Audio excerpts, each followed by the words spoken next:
Has somebody ever said anything to you that brought you to a halt and caused you to doubt your own sanity?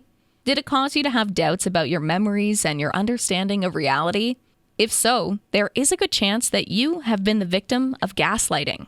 The term gaslighting is often used by the media these days. The word is derived from Patrick Hamilton's 1939 stage drama, Gaslight, in which a husband mentally manipulates his wife.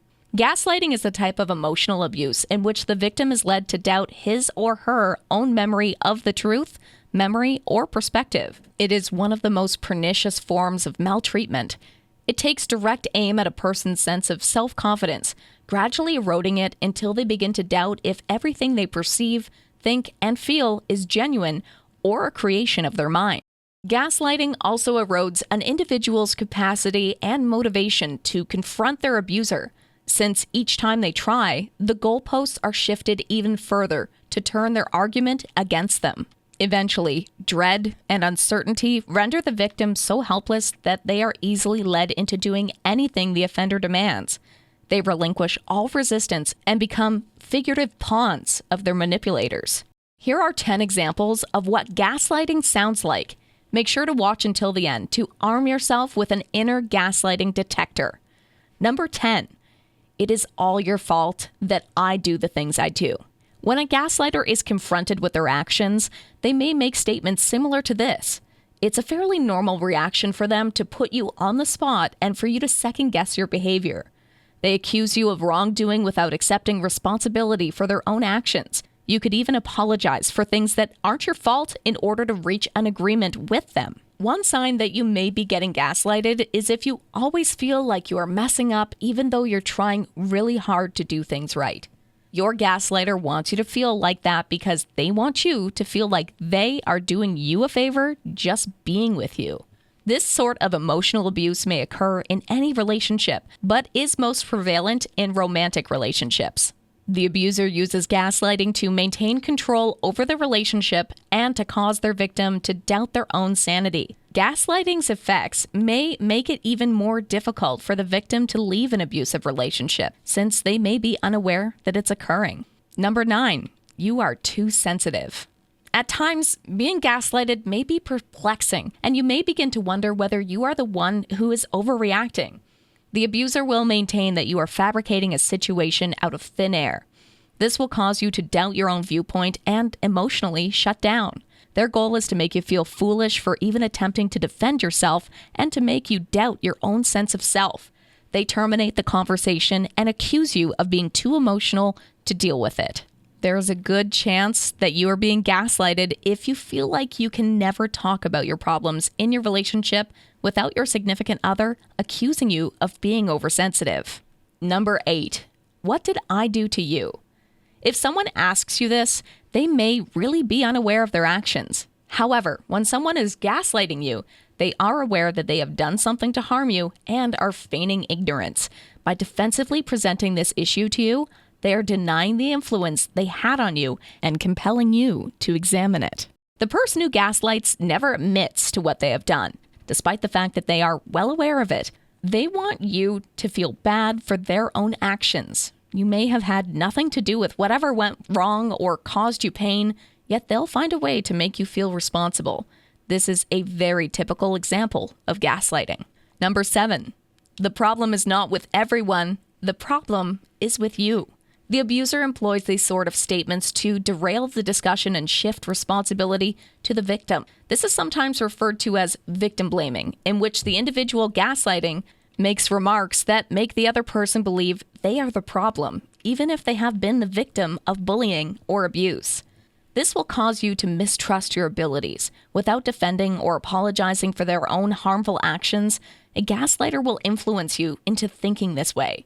This practice of blaming one's significant other for everything enables them to elevate their viewpoint above everything else.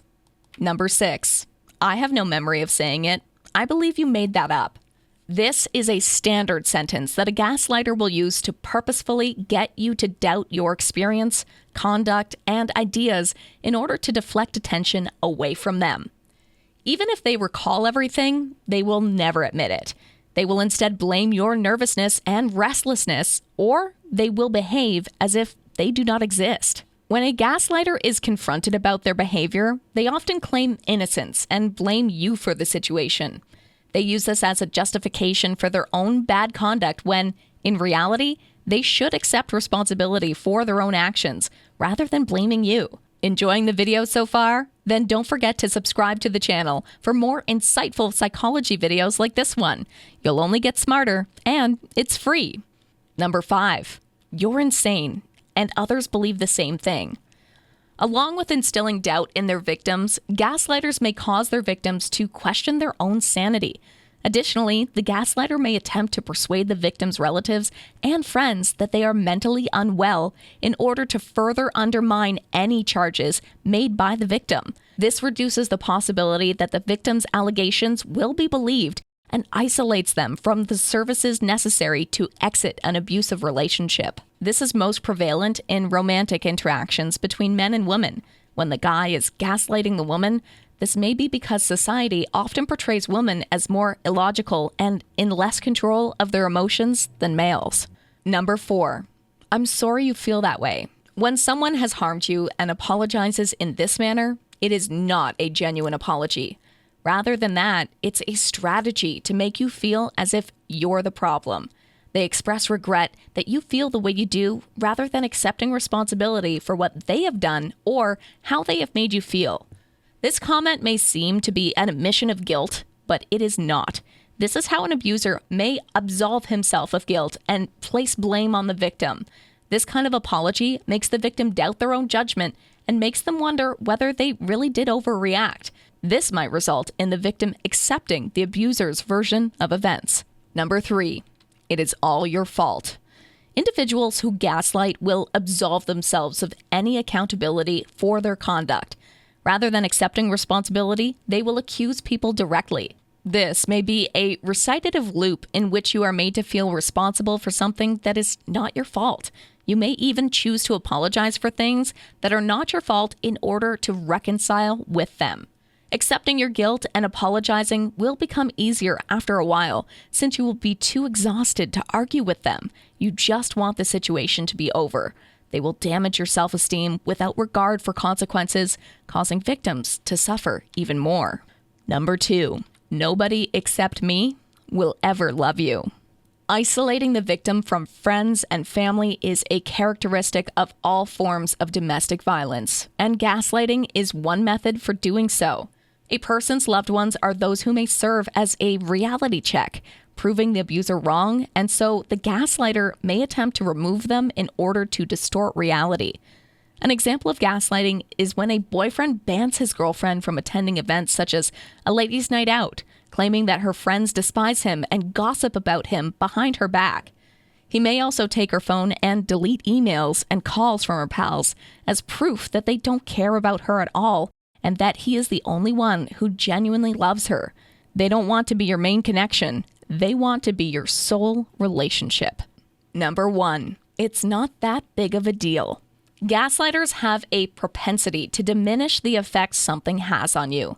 They make you feel as if you're exaggerating something while you're perfectly entitled to discuss issues that are upsetting you and express yourself freely. Once you've established that your significant other would respond in a specific manner, you'll lose your confidence in discussing your emotions and ideas with them, and you'll gradually become more alienated. They'll accuse you of being defensive, irrational, or too sensitive. Gaslighters have a propensity to direct the discussion toward you, regardless of the scenario, and to portray you as the aggressor by accusing you of being defensive. Keep in mind that you may have heard or said these things before, but this does not always imply that you have been gaslighted or are a gaslighter. Gaslighting is deliberate, and the gaslighter is well aware of what they are saying and doing. We strongly urge you to seek assistance and counseling if you believe you are a victim. Gaslighting is not limited to romantic relationships. It may occur inside a family or even at your place of work. And if you like this video, then check out these related videos to see more. And make sure to like this video to let the algorithm know you'd like to see more videos like these.